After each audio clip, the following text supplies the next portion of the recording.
Let me be honest. When I found out I was in the running for valedictorian my junior year, I was excited to get the chance to set the precedent for the black girls coming behind me in order to let them know that if they wanted it, they could have it.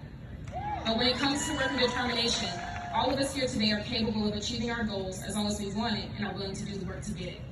And when it comes to art class specifically, this is not a rare find by any means. No matter whether this achievement has been winning another championship, earning a spot in All-State, perfecting your craft as a barber or cosmetologist, or even being the first in your family to go to college, we have all succeeded against all odds put against us when others in our position have faltered. Although I do not know most of you personally, it does not take a personal relationship in order to recognize all that everyone has accomplished individually. If there's anything I've learned these 4 years through witnessing everyone in small glimpses, is that each of us on this field are number one. We all have talents and capabilities that can never be equated to a 4.0 scale because you can't measure passion, you can't measure drive, and you can't measure heart. Those qualities are simply too vast and too unique to ever be synonymous with a number. Every single one of us has a talent so distinctive that many will try to imitate it, but they'll never be able to do it quite like you do. So today, although I'm flattered to be tasked with this honor, this valedictorian speech is not just for me, but for everyone who is currently succeeding in first place in their own lanes. If you asked me what I thought senior year would have been like, I would have told you High School Musical 3. I was soft spot for Disney. Little did I know the creators were playing Jumanji Level 20, Survival of the Best Immune System, and Fastest to the Gas Station. Very much 2 out of 10 would not recommend a sequel. But for every Jumanji moment, there was a High School Musical 1 that followed.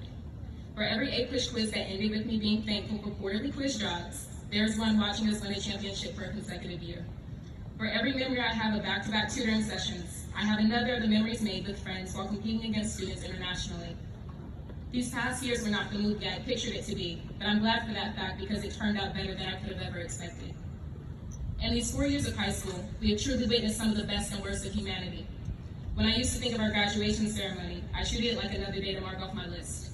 However, these past years have shown me that we have seen too many carried by the river, forced to find peace in rustless death, for me to stand here today and call it silly to celebrate a day many have been wrongfully robbed of. So when I say congratulations, I truly mean it. Getting to this point has not been easy in the slightest for any of us, and yet we still chose to keep going. And this only highlights our resilience even further when you factor in all that we have bear witness to, the good, the bad, the ugly, that has only motivated rather than deterred us. After today, the next chapter of our lives will begin. So when we start our next chapter, make sure you give it your best shot because we're not given redos in life. There will be many paths offered to us in this chapter, and my only wish for us is that we do not fear the inevitability of failure, but we do fear regret. Amanda Gorman, a young Black woman who is the youngest inaugural poet in U.S. history, once said that there's always light if only we're brave enough to see it, if only we're brave enough to be it. And I say this to you all today because I can't wait to see the light I know will take root in all of us. Thank you.